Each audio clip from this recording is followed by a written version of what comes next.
rain battered against the windshield, its relentless assault a cacophony that drowned out the timid growl of the storm. The wipers fought valiantly, but the torrent overwhelmed their efforts. Jackson, cloaked in the cloak of night and storm, seemed like a realm out of an eldritch fable. The tall pines, swaying with an almost sentient grace, whispered secrets to the wind, secrets that turned the stormy night into a theater of the uncanny. I had just finished a grueling shift. My body ached, each bone weighed down by fatigue. The streets of Jackson, drenched and slick, lay eerily silent, save for the occasional eruption of lightning that briefly illuminated the ghostly landmarks. The dilapidated diner, the age-worn library, and the gnarled oak in the heart of the town square. Just as the fatigue began to blur the edges of my consciousness, a ping from my app jolted me back to awareness. A new ride request appeared, the pickup location marked on an old, overgrown stretch of road on Jackson's outskirts, a path I usually avoided, especially on nights like this. The temptation of an extra fare proved irresistible. I tightened my grip on the steering wheel and directed my car toward the outskirts, where the asphalt dissolved into gravel and streetlights became a rarity. The road ahead seemed to twist into the storm's abyss, an inky void swallowed by the rain's fury. As I neared the pickup spot, the familiar city lights dwindled, giving way to an almost oppressive darkness.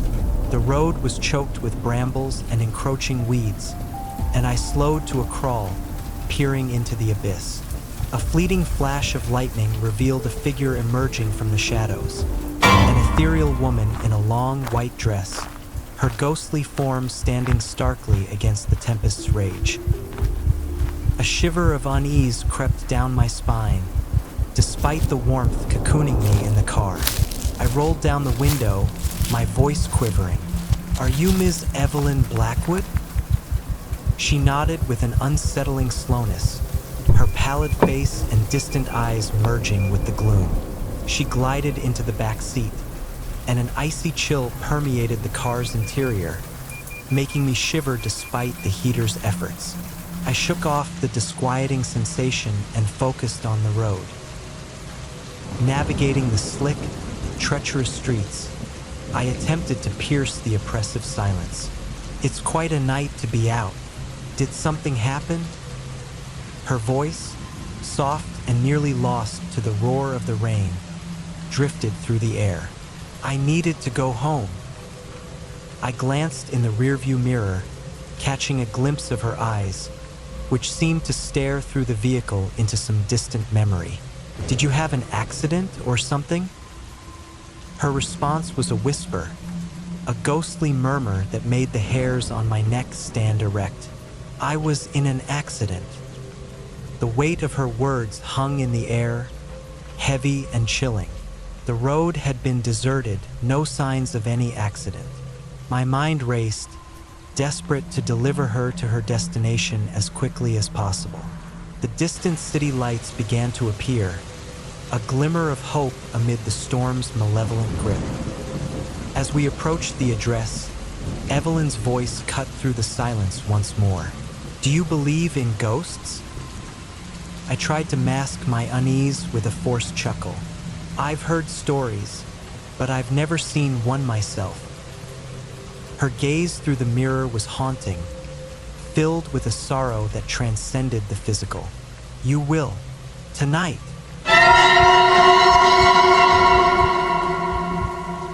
She murmured softly. Arriving at the address, I turned around to find the back seat empty. Panic surged through me as I scrambled out of the car, searching the vicinity. The rain had ceased, leaving a profound stillness. My heart pounded as I scanned the deserted road, but Evelyn was nowhere to be found. An elderly woman emerged from the house, her face etched with a blend of sadness and confusion. "Can I help you?" My voice wavered. I just dropped off a passenger here, a woman named Evelyn Blackwood." The old woman's expression grew ashen, Evelyn was my daughter. She died in a car accident on that old road 5 years ago. She's been trying to come home ever since. The empty back seat became a ghostly reminder of the night's encounter. The elderly woman, tears brimming in her eyes. Thank you for bringing her home. Shaken, I sought refuge in a nearby 24-hour diner. The fluorescent lights flickered like dying embers, and the air was thick with the scent of stale coffee and greasy food. I sank into a seat at the counter, attempting to shake off the lingering chill of the night. A sympathetic waitress approached, noting my troubled demeanor. Rough night. I recounted the evening's events. The abandoned road, the ghostly passenger, and the revelation at the house. The waitress listened attentively, her concern palpable. You're not the first to have such an encounter, she said. That road has a dark history. Many accidents have occurred there, and some say the spirits of those who died are trapped, unable to move on. Curiosity mingled with compassion. Why can't they move on? What binds them here? The waitress's explanation was both simple and profound. Unfinished business, unresolved emotions. Sometimes, they need a little help to find peace. Driven by a newfound determination, I decided to return to the old road.